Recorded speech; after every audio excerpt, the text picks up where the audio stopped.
The following is a recording of a live questions and answers session with Chris McCann that took place on Friday, December 7th, 2018. Good evening, everyone, and welcome to eBible Fellowship's Friday night question and answer program. Tonight we're going to open up the room to take your call, and each person is invited to share what's ever on your mind by dialing the number that was just mentioned, and we'll be glad to take your call, and I'll try to respond as much as possible by turning to the Bible, which is God's holy word. Well, we only have a short time together on Friday night, so we're going to begin right away by turning to the first person on the phone tonight. Welcome to our Friday night question and answer program. Please go ahead with your call. Good evening, Chris. How are you? I'm doing well by God's grace. Please go ahead.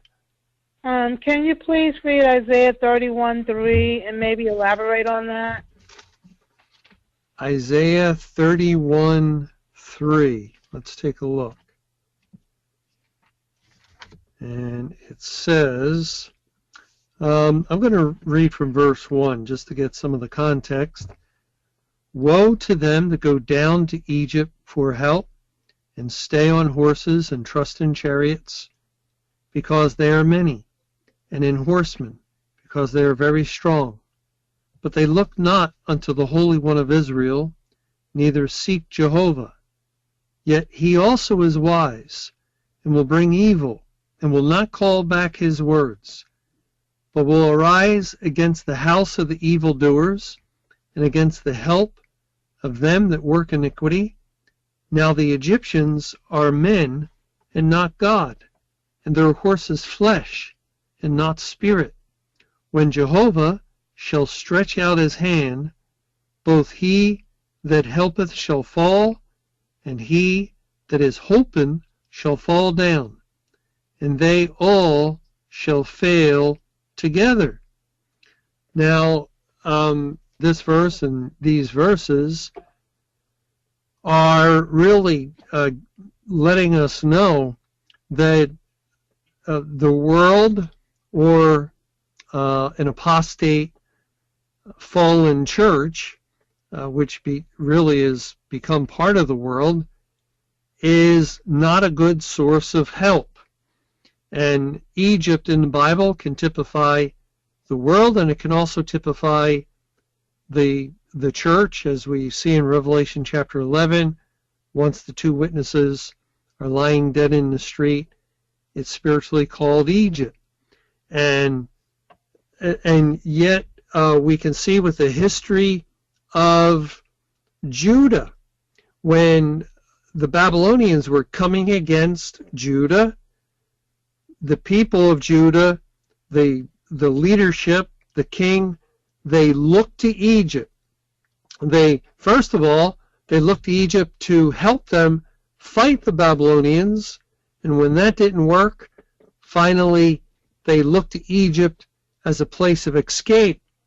In Jeremiah, I think in about chapter 44, around there was a remnant left in the land, and they were afraid because the governor that the Babylonians had set up was killed, and they wanted to flee to Egypt, and they eventually did. And so Egypt is looked upon by natural men who have relationship to God. That is, well, we know it's true. We know that not everyone who is a Jew was a true Jew. We know that not everyone who's a Christian is a true Christian. There were Jews of the flesh and not of the heart. And there's Christians of profession, but again, they're not truly born again. So they're not of the family of Christ. And when dire circumstances when dangerous times come, these people are put to the test. And one of the main tests that God has used throughout history has been to see, historically, will they look to Egypt for help, whether it be, as it says here, they go down to Egypt for help and stay on horses, trust in chariots, because Egypt historically had a mighty army, or will they look to God for help? And we can see how it worked out historically. Spiritually, it would be a similar thing. For example, in our time, in the time of the Great Tribulation, God came through His Word. He opened up the Scriptures to reveal judgment had begun on the house of God, and the command was, get out, depart out of the midst, leave. And all kinds of professed Christians, they looked to their pastors. They looked to their pastors for guidance, for insight, for help. Oh, help me! This is a hard thing. I don't know what to do. I hear from Mr. Camping, and I think Mr. Camping, many people knew he had a faithful reputation. I think he is a man of God, and I hear from him the church age is over. But I look around the church and I don't see any problem. Tell me, pastor, tell me, elder, what am I to do? And they looked to Egypt, because at that time the church was already spiritual Egypt. It was basically like looking to Satan himself, to Pharaoh, because Satan had already taken his seat in the temple, and the pastor was nothing but a taskmaster. The elders and deacons were likewise overseers over the congregation of the dead, who were bondmen, basically.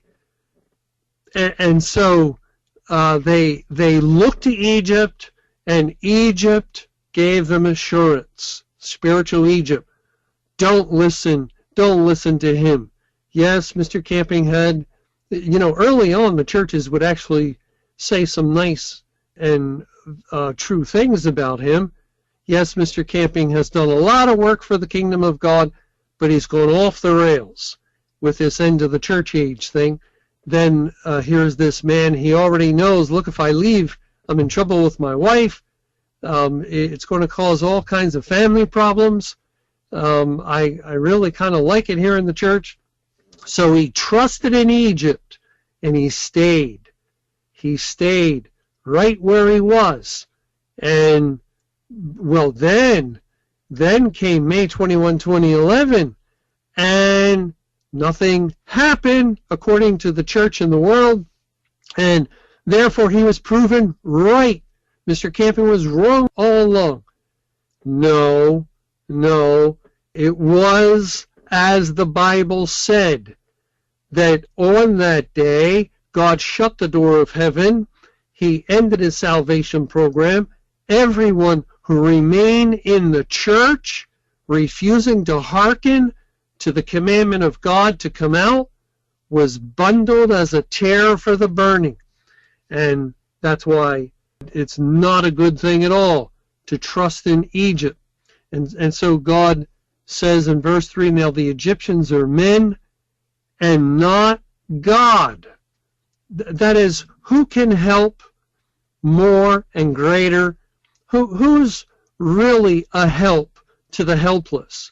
Who is the one who should be looked to from the hills? Who's the one that man in trouble, in affliction, in whatever danger he's in, should actually look to? Should we look to our fellow man who has severe limitations? Of course not. Obviously, you look to the one possessing all power and all might and the one able to do all things, that is God himself. And the Egyptians are not like that. They're not God. God is basically saying they cannot actually help you. They can help you. No matter what you think the world will help you with or the church will help you with, they cannot help you. They can't even help themselves. They're under my wrath. They're subject to eternal destruction and will soon experience that very thing. And they're going to help you? Forget it. They're not going to help you at all. And their horse is flesh and not spirit. When Jehovah shall stretch out his hand, and to stretch out the hand is language indicating that God is going to do a work, and it could imply judgment. When Jehovah shall stretch out his hand, both he that helpeth shall fall, and he that is holpen shall fall down, and they all shall fail together. That is, you trusted in the world, you trusted in the church. They are going to fall, and you are going to fall with them. And it so happens, here we are in the day of judgment, and the house of Satan, Satan typified many times by Pharaoh, so therefore the house of Egypt, it could be viewed as, the house of Satan has fallen. The world, the kingdom of Satan has fallen. Egypt has fallen. And because, any that trusted in them, they trusted in Egypt, they have fallen. And so God is basically indicating the foolishness, the impoverished foolishness that someone actually selected Egypt over him for help. And of course, that would provoke God to anger. But thank you for bringing up that verse. And let's go to our next caller.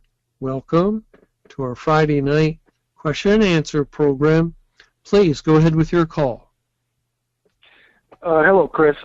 If you can look at Mark chapter 5, you can start at 12, 13, and 14, and tell me the spiritual meaning. If you could let me know. Okay, Mark 12, 13, and 14. Yeah, and 12, 13, through 14. Okay. And all the devils besought him, saying, Send us into the swine, that we may enter into them. And forthwith Jesus gave them leave. And the unclean spirits went out and entered into the swine. And the herd ran violently down a steep place into the sea. They were about 2,000 and were choked in the sea. And they that fed the swine fled and told it in the city and in the country. And they went out to see what it was that was done.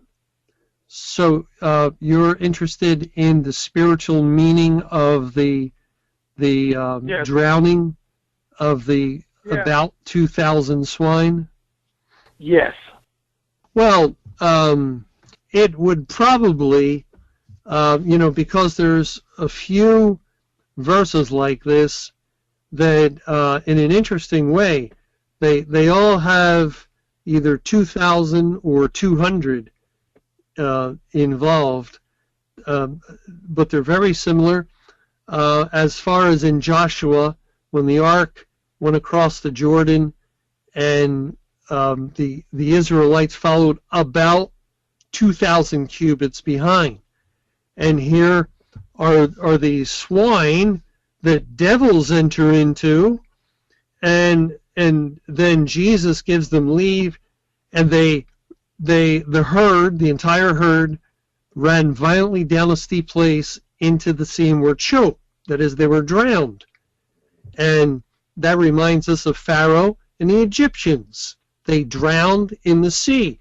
and for the Pharaoh and the Egyptians to drown in the sea at God's doing, because he collapsed the water on them. That was an indicator of the wrath of God. It pointed to judgment of Satan and his forces. And so too does this, as Christ really is directing them into the water through his allowance, and they drown in the sea about 2,000, just like the about 2,000 cubits is probably a time reference to when this will take place. For example, we know that Jesus' ministry was 29 AD through 33 AD, and so this is happening sometime before he went to the cross. I don't know if we can pinpoint the exact year. Maybe it's 31 AD, 32 AD. I'm not sure. Maybe there's a way of knowing exactly when this happened, but let's say it's right around 30, 31, 32 AD. Well, when is all of the biblical or a great deal of biblical evidence pointing to the final end for the world? And the swine would represent, they are unclean animals. They would represent the unsaved, along with the devils, Satan and his forces, and they're going to be drowned like Pharaoh and his army, and so biblical evidence is pointing to 2 years. One's confirmed in the year 2011. May 21 was Judgment Day. So right there, that's when Satan was put down and a spiritual fire came upon the earth, and basically is the point when all unsaved people were cast into the sea or came under the wrath of God. And now it's a prolonged judgment period, or to use the picture here, it's taken a while for the unsaved to actually drown and be no more. It'll extend, according to the evidence, is pointing to the year 2033, 2011 to 2033. So either way, if we look at, even if this was 33 AD, which I don't think it was, I could be wrong, but 33 AD to 2011 is short of 2,000, but it's very close. So you can say about 2,000 years. And likewise, if it was 30 or 32 AD and the end comes in 2033 AD, almost 2,000, very, very close, but 1 year short. So again, about 2,000. God is very precise with his language, and the number of the swine, like the number of the cubits, would point to the space or the number of years from the time the thing that's in view is pointing to. In the case of crossing the River Jordan, it was the ark that would point to the Lord Jesus entering into the world to demonstrate. And in this case, it would go from this point in history to the end. Thank you for calling and bringing up these verses, and let's go to the next person on the phone. Welcome to our question and answer program. Please go ahead with your call. My question is from Ecclesiastes chapter 3, verse 15. Ecclesiastes 3:15 says, "That which hath been is now, and that which is to be hath already been, and God requireth that which is past." Okay, now, some things from the past continue into the future, right? So like there's certain things that I talk about with other people or I research it, is that I notice that everybody I know is a missing person, right? So I might research and question a couple of people, and after a while they start to get annoyed. They say, why don't you just forget about the past? That's in the past. Now, this verse comes to my mind in their attitude towards the past. Like if your cousin is missing or dead and they didn't find his body, they're like, after a while, well, why don't you just forget about it? You see what I'm saying? So, like, does this verse relate to what I was just saying about, you're not supposed to just give up the past? Well, no, not in that way. Now, there's a similar verse in Ecclesiastes chapter 1 in verse 9. The thing that hath been, it is that which shall be, and that which is done is that which shall be done. So it sounds, it's not exactly the same, but it sounds similar. And then it goes on to say at the end of verse 9, there is no new thing under the sun. And that's the principle that I think is also being expressed in Ecclesiastes 3:15. That which has been is now, and that which is to be hath already been. You see, there's nothing new under the sun. Now, if we go back again to chapter 1 of Ecclesiastes, and we see in verse 8, the verse before, where it says, all things are full of labor, man cannot utter it, the eye is not satisfied with seeing, nor the ear filled with hearing. The thing that has been is that which shall be, and then the verse. And this helps me. It's a hard verse to understand, but it helps me in the sense that long ago in the days of Solomon, and Solomon reigned 971 to, 931, and then he died in 931 BC, and so it's almost 3,000 years ago from the time of Solomon to our time. And when we look at man, we find what was true then, that his eye is not satisfied with seeing, nor his ear filled with hearing. That is, man he has his sinful desires, he has his lusts, and he was sinful then, and he's sinful now.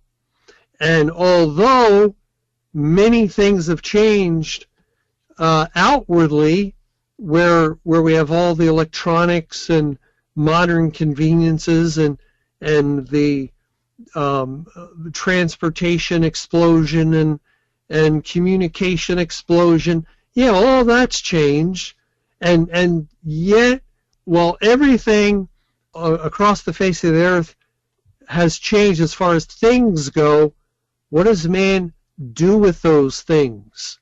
What does he do with them? Well, with his electronics, his televisions and computers and phones.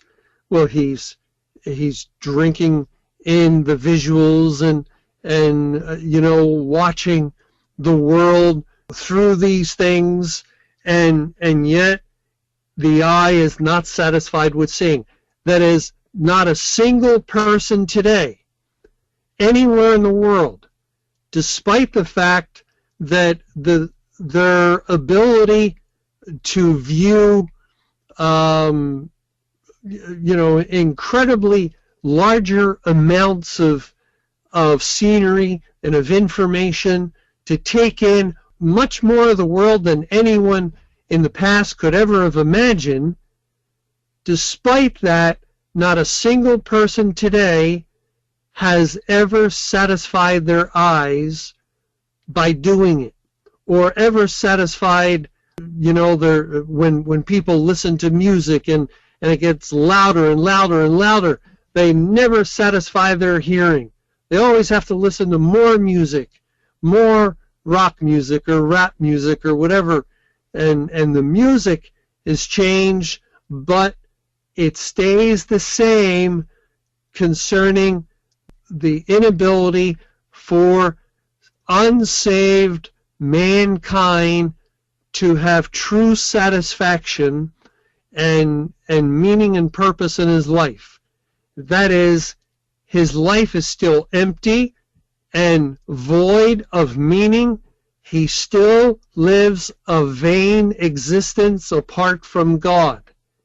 That's the thing that had been and which shall be, and that is the thing which is done, which shall be done. And so if we go to Ecclesiastes 3:15, again, that which hath been is now. Vanity of vanities, all is vanity. It's the same sinful experience, only with different outlets. And then the second part of that which is to be hath already been in this world. It's just dressed up. It's just all kinds of flashing lights to deceive.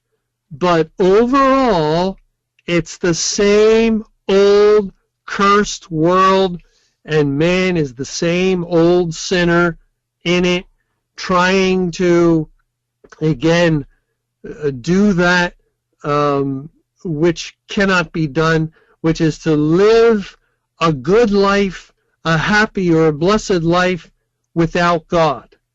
It's an impossibility. It can't be done.